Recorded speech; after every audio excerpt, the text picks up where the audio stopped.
นี่พ่อแม่องค์ปูนนี่ไงนี่บานทนำตีได้องค์ปูน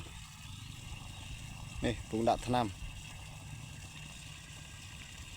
บานทนำต้นลงนี่แน่นี่บานเปลี่ยนซอลเมนมันจึงเฮียงนู่จิตรุ่ยเอ้ยไงนี่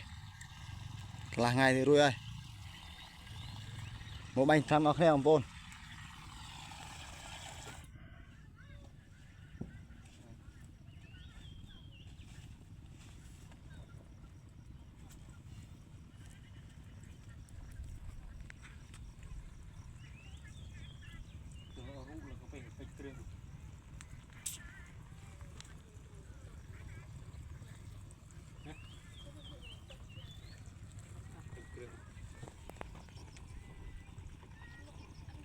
เซลฟี่อะไร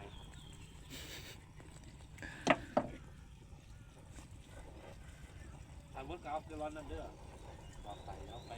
หลังตู้อย่างไงไปเรียกเนาะที่เขาเลย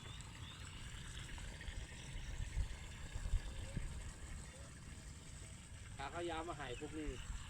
วันนี้เขาเค้นพวกนี้ก็ต่อเดี๋ยวเขารอเขาพวกยาวยามาให้ใส่ต้องไปเรียกดูวันแล้วนี่หยุดก่อนแล้วนี่พักก่อนกูไปกูปั่นรถไปไม่ได้ติดไหลตรงนี้ไปรถติดมึงเอาไม่หล่อรถไถดูดิ ไปไม่ได้ก็แล้วแต่รถไปไม่ได้ไม่เป็นไรนอนก่อนก็ได้ครับนี่เป็นตรงนี้ติดไหลบ้านน้อยนี่เลยได้ครับใกล้ตรงสามแยกแต่ว่ารถมันไปไม่ได้ต้องรอ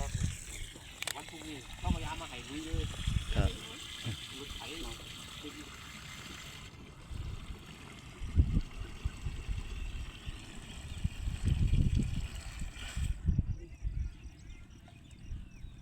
หนาวเป็นเราเนาะนี่หนาวไหมหนาวแล้วครับตายแล้วนี่นะลองน้ำมันมาดูอันนี้มันดูเอาใหม่ครึ่งดูครึ่ง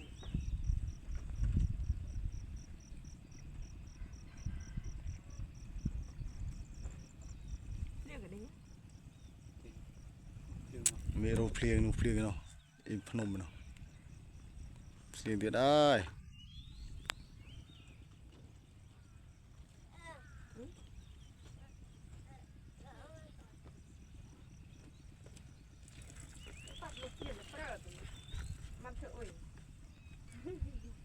จะเนี่ยมันน้ำ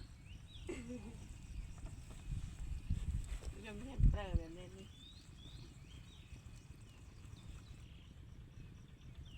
จับจอชูนี่